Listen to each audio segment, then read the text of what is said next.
Hello everybody and welcome back to another Theorycraft video on my channel. Hope you're all doing very well. And today, obviously, we are going to take a look at Mage. So Mage is a class that is going to be pretty interesting in Scholomance. I think they're going to have a couple of decks which are already good, and they're going to get some more support due to the new expansion. And there's also a couple of spicy decks that are going to be, created due to the Scholomance Academy cards, and we'll get onto those at the end of the video a little bit later on. But we're going to start off with Highlander Mage. I think Highlander Mage is going to be a very good deck. In the expansion, I think it's already a solid deck, maybe like a tier 2 deck, and it's getting some really good tools, right? Namely, I think Lawkeeper Polkout is fantastic. Being able to reorder your deck from highest cost to lowest cost, kind of just improves your consistency for Highlander Mage and pretty much any Highlander deck as well. In the late game, if you play this, you're guaranteed to then draw, Amazing Reno, Kalagos, Puzzle Box, Dragon Queen Alexstrasza, and you're pretty much guaranteed to draw a threat every single turn, and you're not going to draw your early game later on, so it can really help you finish games. I think especially with Highlander Mage, because they have so much top end, right? I mean, the whole thing with Highlander Mage is you want to ramp. You often want to play a Zephyrus on turn 2 to get wild growth. To ramp, play Mana Saber, play your, expensive cards early to try and swing the board. So Polka just allows you to do that more consistently. I think it's a fantastic inclusion. Other inclusion that Scholomance has bought is Frost Whisperer, the legendary that does 1 damage to all enemies and the hero, which is improved by spell damage. Not that many spell damage effects in this deck, but I feel like this is just a good card even without the spell damage. It can be, a very good play on turn 5 to deal with some wide boards, deal with some token boards, for example, or to finish certain minions off that you've been pinging throughout the early game. Other than that, it's pretty standard. It's got Devolving Missiles in there. I think it's a pretty interesting card, so put 1 copy of that in. But pretty much nothing really else has changed in this deck. It's still pretty much a similar deck to what is currently being played, but I think Polka just makes the deck a little bit better.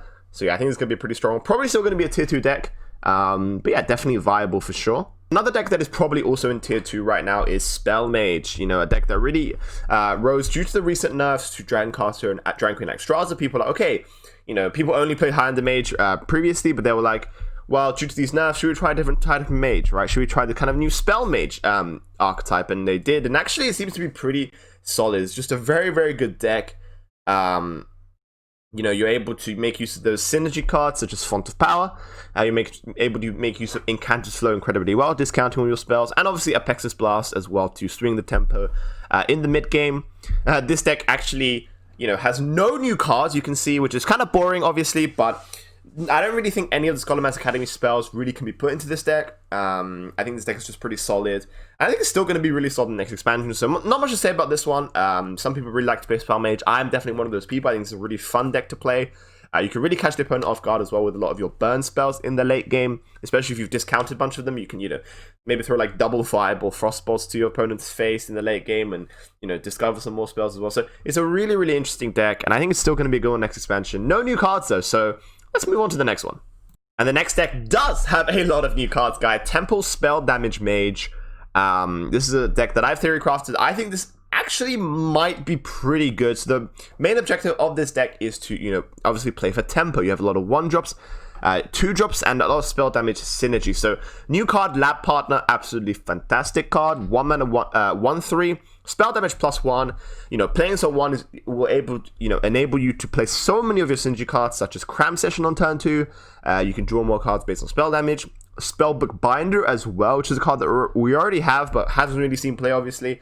But if it's perfectly in this deck, Lab Partner into Spellbook Binder on turn 2 is a fantastic curve now. We got Arcane Watcher making a comeback into this deck. Obviously can only attack with spell damage. You guys probably haven't even seen these cards, so I feel like I have to say what they do again, because yeah, I mean, this kind of archetype hasn't really seen play at all. New card, Sorcerer Substitute, is also going to be fantastic. Tempo Swing on turn 6. Often you are going to have some spell damage minions on board, and there's a couple of cheap ones as well. You also have Primordial Study, so you're able to discount some of those spell damage minions to play alongside the substitute. This is going to be a really, really good kind of top end for this deck. Also, obviously have Frost Whisper, which is actually going to be insane in this deck due to the amount of spell damage we have. Can clear the board, but can also go face, right? I mean, if you have 2 or 3 spell damage, you play Frost Whisper, it's actually going to deal a lot of damage to face. So, going to be a very good linchpin card for this deck. And yeah, this deck just aims to basically get onto the board, get as much damage in early game, and then in the late game, finish the opponent off with spells. You've got double Frostbolt, double Fireball in this deck, as long as Mana Cyclone to be able to generate more spells, potentially get more burn from those as well. So that's pretty much this deck. Is it going to be good? I really hope so. I think this archetype is going to be pretty interesting. They did release a lot of spell damage synergy, so should be a pretty interesting deck. I'm not completely convinced that this deck specifically will be very good. It might be built in a completely different way.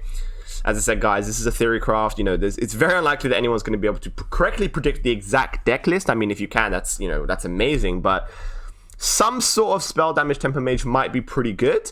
May not be this list specifically, however, but we're going to have to wait until the expansion to see. But I think this is a pretty interesting archetype. And yeah, let me know what you think about this deck.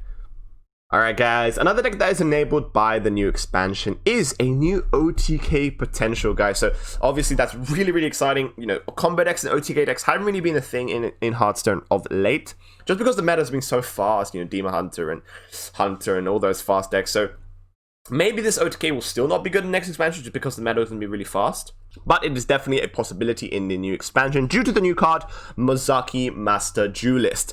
So this card, how it works is, it is a 5-mana 3/8. Whenever you cast a spell, you know, this gains +1 spell damage. So if you're able to play a Mozaki and play a bunch of Sorcerer Apprentices and play a bunch of spells, you're going to be able to get a load of spell damage, right? Maybe like +10, +11 spell damage, and then finish your opponent off with Frostbolt and Arcane Missiles. So that is the game plan of this deck. However, Mozaki obviously costs 5 mana, so it's going to be pretty hard to combo that in one turn with Sorcerer Apprentices.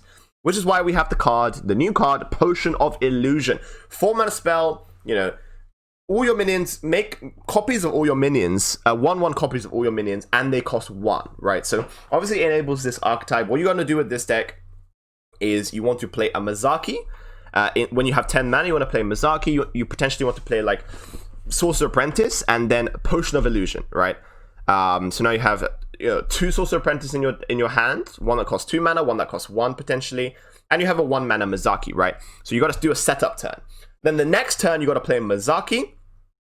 You got to play Sorcerer Apprentice, and you got to play Potion of Illusion again to be able to get another 1-mana Mozaki. Then play that Mozaki, right? So it's a very difficult combo. You kind of need all of these cards to fit. But yeah, then you're going to have 2 Mozakis on the board. You're going to have Sorcerer Apprentice on the board. You're going to then play another Sorcerer Apprentice, which you just generated from your second, you know, Potion of Illusion.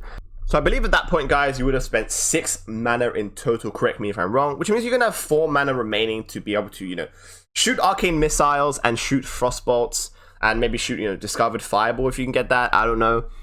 This deck doesn't actually run Fireball. I think it's a little bit too expensive for this deck. But the main combo is basically with Arcane Missiles and Frostbolt.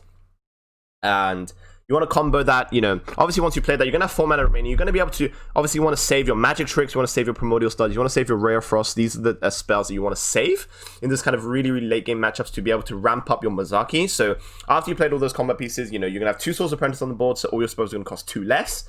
You're going to then combo a bunch of spells, right? Maybe play some Arcane Intellects. So you're going to combo a bunch of those spells. You're going to, you know, you want to make use of that 4 mana really effectively, play your spells. And, you know, keep a lot of these 1-cost spells. You know, you can discover more cheap spells with Magic Trick and just really combo that spell damage. You're going to have 2 Mozakis on the board. You're going to play a bunch of spells. And then once you have enough damage, once you have enough, you know, spell damage ramped up on those Mozakis, you're going to be able to play Arcane Missiles for free. You're going to be able to play Frostbolts for free.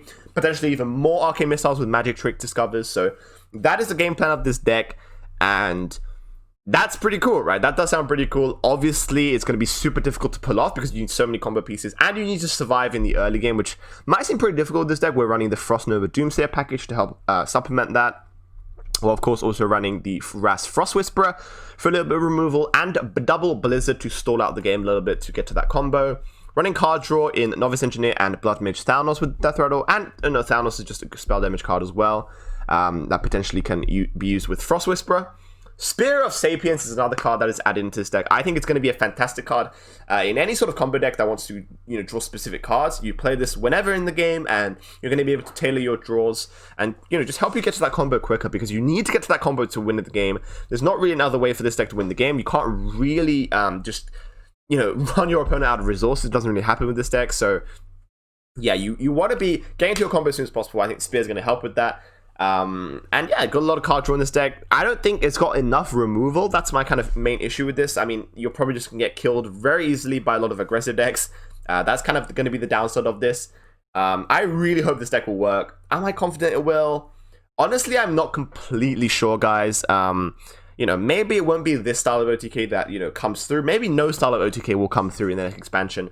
Maybe it will. Obviously, it was hard to say, but, you know, if this style doesn't come through, though, I have another OTK deck for you guys. An alternative version to run kind of an OTK is with the classic Exodia, running Mage and Tinnitus. It's a similar type of idea to the Mozaki, but potentially it's a little bit easier to pull off.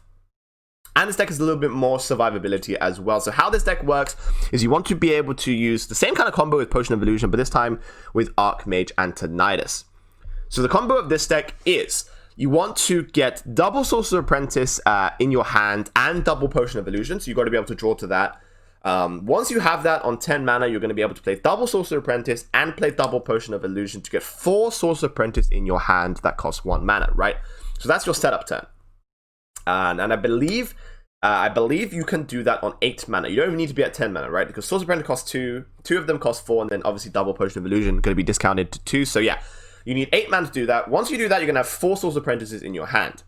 Then the following turn, or whenever you know, pretty much the following turn, whenever you draw Antonidas, you can play Antonidas down, you can play the 3 Sorcerer Apprentices, and then you can coin out the 4th one, and you're pretty much always going to have a coin because of a copy of Licensed Adventurer. So you can see we're playing the quest in this deck. To be able to, you make use of Questing Explorer firstly to draw a bunch of cards, and also 1 copy of Licensed Adventurer to ensure that you get the coin, right? Sometimes you're not going to be on the coin, so this pretty much guarantees that you get a coin.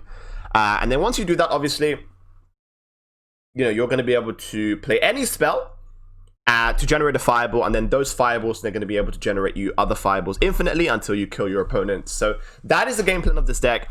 Honestly, this deck looks a little bit more viable than the previous deck, just because of a little bit more survivability. We not only have the Doomsayer Frostnova combo, but we also have the secret package in Double Flame Ward and Ice Barrier. And obviously, this deck also has the Spear of Sapience as well to be able to tailor your draws. The quest doesn't really do anything. I mean, sometimes it gives you some cheap spells with the hero power. Can actually, you know, help you survive and stuff. But it's pretty much to activate Questing Explorer and Licensed Adventure in this deck. So yeah, because this always starts in your hand, you can pretty much guarantee to get that and then curve into like a turn 2 Questing Explorer. So it's better than the side quest in that aspect. Or one Rolling Fireball as well, double Blizzard, just stall out the opponent, and pretty much that is the whole game plan of this deck. Kind of similar to the previous Mozaki OTK, obviously, but I feel like this may be a little bit easier to pull off. I'm not sure. You do need double Sorcerers and double Potion of Illusion initially, so that's going to be quite hard to get all 4 of those cards. But then once you do, you only need to draw Antonidas and you pretty much win the game. So this deck actually looks pretty solid. It's got some more survivability, as I said, so I wouldn't be surprised if this deck actually sees some play. Is it going to be tier 1 or tier 2? I'm not sure. I'm definitely going to try this out on day 1. Probably this one. I think this definitely has more potential than the Mozaki OTK. So yeah, probably going to try this deck on day 1 for sure. I mean, I think a lot of people are going to. Just because Potion of Illusion allows to, you know, create so many different combos. And yeah, it looks pretty cool. I'm not sure if this is exactly the correct build of it. How would you guys build these OTK decks? Both this one and the Mozaki deck? Let me know in the comments down below. But yeah, I think this is pretty solid. And that is going to wrap it up for this video. Hope you guys have enjoyed the Mage decks that I've offered you in this episode. Let me know what you think about them in the comment section down below. Do you think there are going to be other Mage decks that are viable? I've covered 5 in today's episode, so there's a lot of different Mage decks. What do you think is going to be the best one? Do you think the OTK decks are going to work? That is the main question. I really, really hope they do, but I'm a little bit skeptical as well. We're going to have to wait to see when the expansion comes out. Thank you guys for watching, and I'll see you on my next Theorycraft video.